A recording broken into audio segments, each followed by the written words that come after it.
Madlib means mind altered or mind altering demented lessons and beats. It's basically I'm just a scientist of music, basically, probably. You know what I mean? Mind altering demented lessons and beats. Shout out to the great Madlib. In this video, I'm gonna break down a beat that he's done recently. Shout out to Rapsody. I'm gonna play 2 clips. One is gonna be her in an interview. I'm gonna play a little bit of that. And I'm gonna play also another interview with Talib Kweli. This will help us get into the psyche of Madlib, and you guys will see the greatness and why he is so sick, man. My father was a singer, soul singer, you know what I mean? So I always traveled with him around shows and studio. I always tripped off the engineer and, you know, mixing the board and everything. From there, I just got into music, you know what I mean? I started making beats when I was 10 years old. It was like 1983. You know, became a musician because I read a lot of books, read documentaries, and it seemed like a crazy lifestyle. Music is like how everybody communicates together. So you communicate with aliens probably with music, so. This explains how sick he is, man. He uses music as a way to communicate, and you can tell through his beats. He is a communicator. He's a storyteller. Now keep that in mind, the word storyteller. Keep that in mind. Keep watching.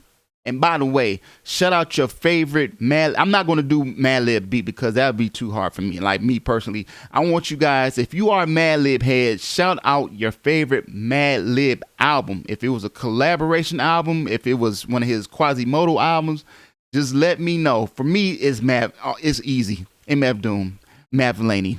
Let me know in the comments what you think. My influences are cats like Miles Davis, Sun Ra, David Axelrod, who was an arranger for Capitol Records. Just people that always did their own thing and were different, basically.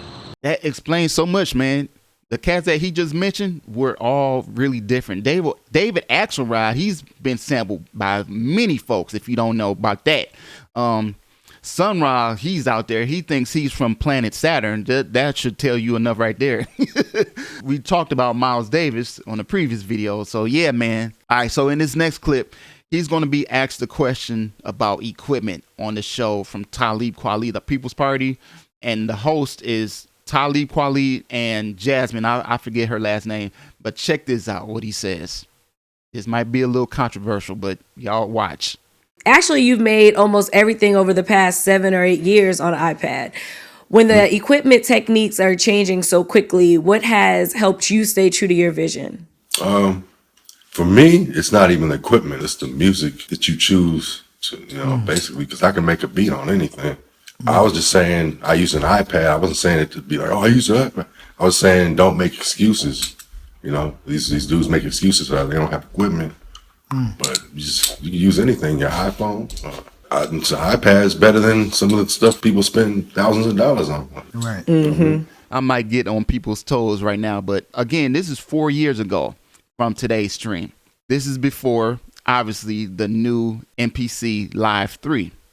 It doesn't matter what you use because some folks will get that thing and still can't make beats. And they'll think they're making better beats, but that's not the case. It's not the equipment. It's the user of the equipment. That's basically what he's saying. All right, so I want to get you guys' thoughts on that, man. Does the equipment matter? For me, no, it does not. If you can make beats, you can make beats, period.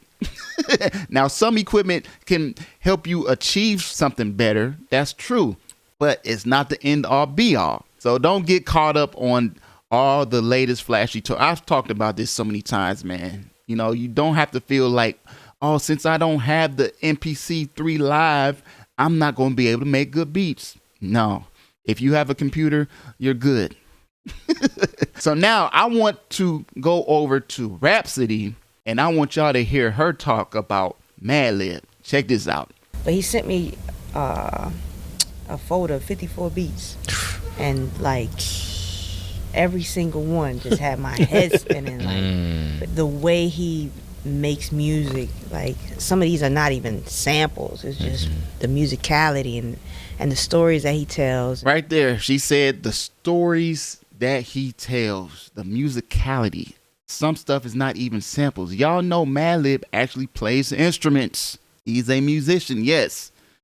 So, and we're going to talk about one of those beats because he just dropped a beat with Rapsody, and it's crazy. I'm obsessed with it, man. We're going to break it down, but let's continue. His production is like a movie. You know what I'm saying? Like, you're not going to listen to 3 minutes of like the same thing. Like, it'll start somewhere and it'll go somewhere else. And it might. She said his music is like a movie. It'll start somewhere and go somewhere else. We're about to prove that in a few minutes, so keep watching. And I'm just like, yo, what is going on here? Like, you know, he really takes you on a journey and a ride, and I like that as a storyteller. It's his music is visual. So I had to play those 3 clips in that order so it could make sense for you guys. You know, we talked about his background, his influences, how much of a storyteller he is in his music. So right now we're going to talk about a beat called Avon Through the Wire. That beat is so crazy. If you haven't listened to it, please check it out, man. Please check it out. Right here, I have it in stems. And let's start with the drums, man. This is so telling because a lot of us will do a 4-bar loop and just repeat it. Maybe an 8-bar loop and just repeat it. You know what I'm saying? Just over and over. No changes, nothing. The arrangement of this is crazy, by the way. Starts with kick, snare, and hi-hat. Let's go. Very simple.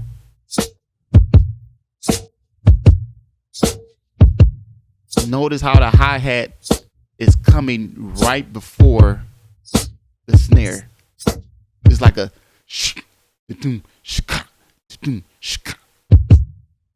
all right, and by the way, this is during the verse, which is 12 bars, not 8 bars, 12 bars. When it gets into the hook, check out what happens. You're going to add an element to those drums.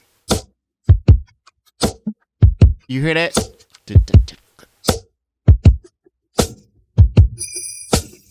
Now you're adding more to it. You're building on it, right? This is the hook, by the way.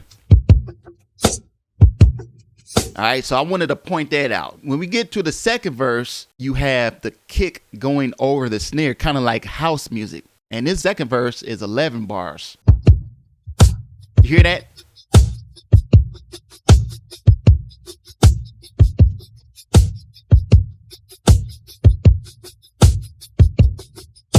Three different parts. And then here's another part. He's fading out.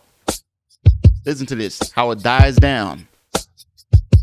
Drum's gonna die down. See that? And then it goes back to the kick, snare, hi-hat, and perk. This is for another 11 bars, and then goes out, fades out. So just listening to that, the drums alone, that's a story in itself. We haven't even added anything yet. But that just shows you that the dude is a composer, not just a beat maker. He is an actual composer. Let's talk about the bass. Now, this bass line is so crazy, man.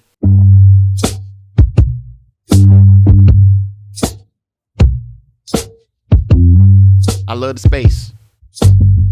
It's just riding. It's locked in.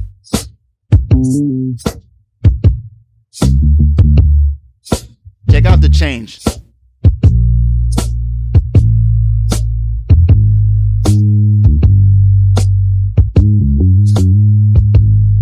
Now that has to be, I don't know if that's a sample or a live bass player. It could be him. I'm not sure. I'm not sure at all. If anyone knows, please tell me in the comments.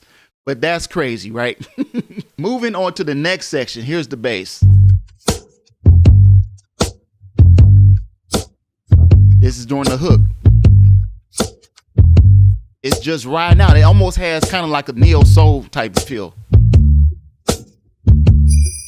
Right? So again, you're going through different sections, different stories, different feelings. Now let's go to the intro of this song, which is the guitar. Check this out.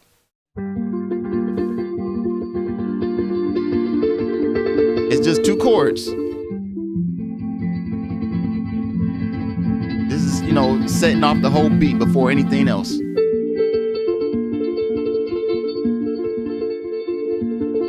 Right? So that's your setup. Then it comes in with everything else. All right. So now let's talk about my favorite part, which is these horns. These horns are just so crazy, man. Y'all got to keep watching this video because I'm going to break down those horns. Before we get to the horns, let's do the keys. The keys don't come in until the hook.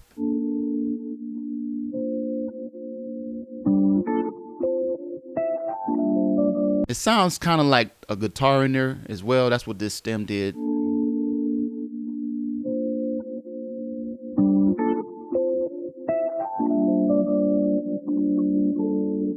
All right, so it's just laid back chords. Let me add the bass with it. Drums.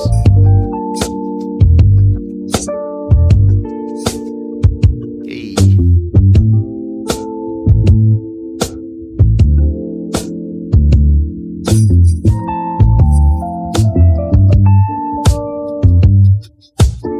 Right? You have a B flat major 7, and then you have a F major 7. Hear that?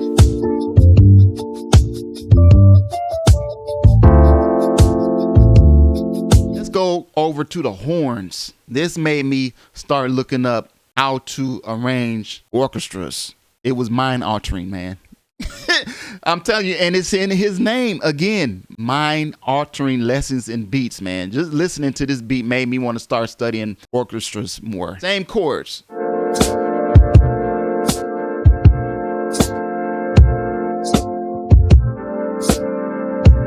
Right?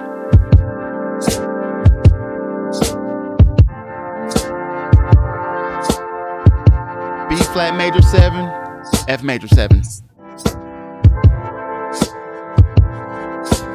Here's the breakdown right here.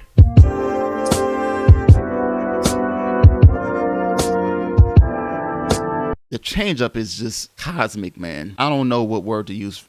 It's just beyond sick. Listen to this, man.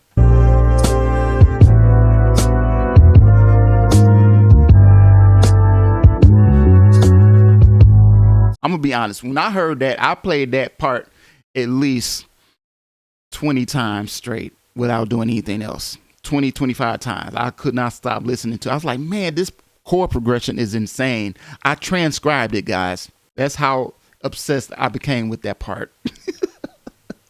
I had to transcribe it, man. So I played it out using these trombones. I'm using a lot of these stock sounds, man. And if you follow me on my Patreon, I'm going to give you guys this.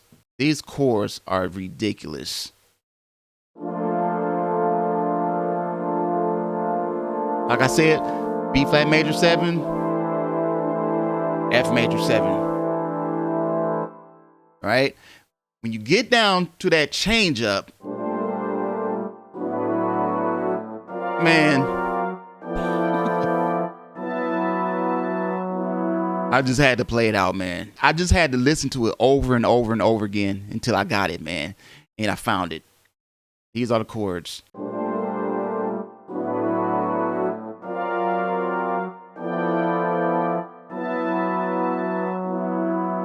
So you can flip that, man. Go on and flip it. Go ahead. I went ahead and played the bass too.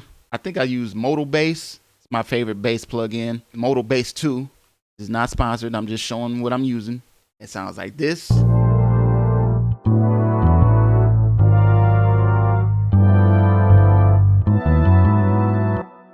Crazy part. And then I added some electric keys.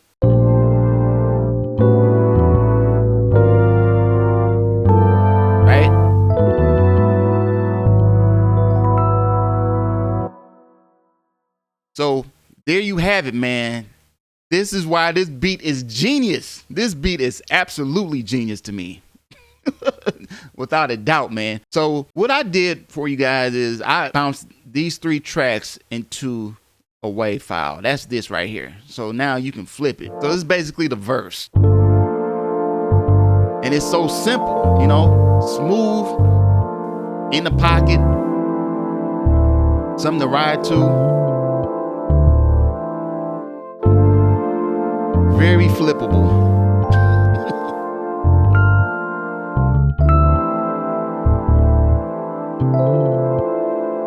Change up.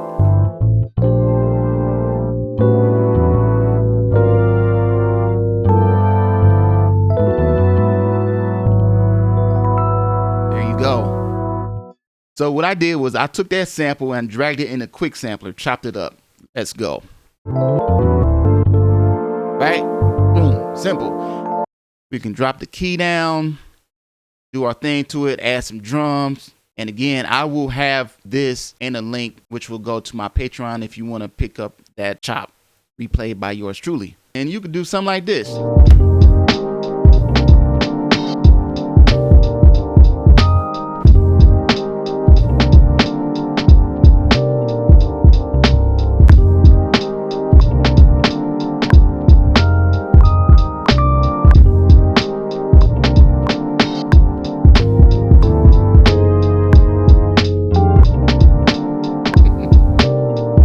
Special birthday shout out to Madlib. If you have any questions, let me know in the comments below. If you like videos like this, check out this next one that YouTube will, I guess, suggest for you to watch. I will see you guys on the next one. I'm sending peace and positive energy